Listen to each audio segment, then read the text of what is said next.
Sorry. As I have said many times, I enjoy a good television show. By that I mean I enjoy watching television when good things are on it. Not the least of which is the show Scorpion on CBS. Now, some might argue that this is not a good show. And it's technically not. I mean, the situations this team gets into and the problems they solve on a daily basis, likely not realistic. But what I like about this show is the pairing of the actors. They all seem to have good chemistry. They play their parts well for people that are not actually who they're claiming to be. And it's funny. It's quite funny.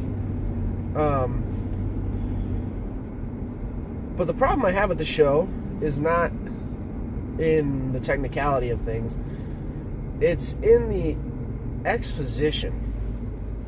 And I've mentioned before, Jeremy from Cinema Sins here on YouTube, he will knock almost every movie and every show or everything he does for exposition. And what we mean by this is the unnecessary or the over-explaining of something for just the audience's point of view. Everybody in the movie would know, like, it would be, for example, saying,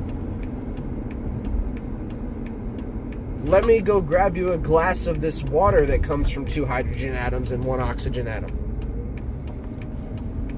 Like, that's just for the benefit of showing that you know, like, for explaining. It's not actually necessary for the plot. It's not necessary for the people in the situation. Like, I don't know. I can't think of an example right now because I haven't watched an episode in a couple of days and I've slept since then. But the idea is that these characters are just saying certain words because they know the audience needs to have some sort of explanation for what they're doing. Just do it. It'll explain itself. That's the biggest issue I take. It's a highly science-based show, and obviously the average layperson that's watching the show is not going to have the huge science background that the show is claiming to portray. But through the actions of the characters and through the end result, you should be able to infer what happened. So do that, movies and TV shows. Make it so good, make it so believable that we can't accept any other reality except the one you're putting before us. And that sounds dangerous, to try to want to live in an alternate reality where things always work out and the good guy always wins and the happy couple always ends up together. That's a dangerous idea, but you have to be able to connect that it's real versus make-believe. My final point on this is with another TV show. The Last Man on Earth on Fox.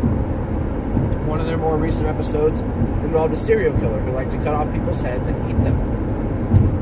So he was a cannibalistic serial killer. And after the show concluded, Mary Jane said, I don't know if I want to go to sleep after watching that. It's not, or she said something to the effect of, it's not a good one to fall asleep after. And I said I would agree if it weren't a TV show. It's not real.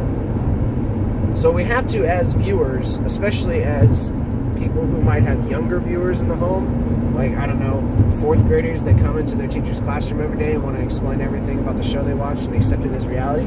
Maybe just those people. We need to make sure to identify the difference between real and fake. Reality and make-believe, fantasy. Because they cannot intermesh. They can drastically change the way that you live when you start to think of fantasy as reality. I'll see you this afternoon.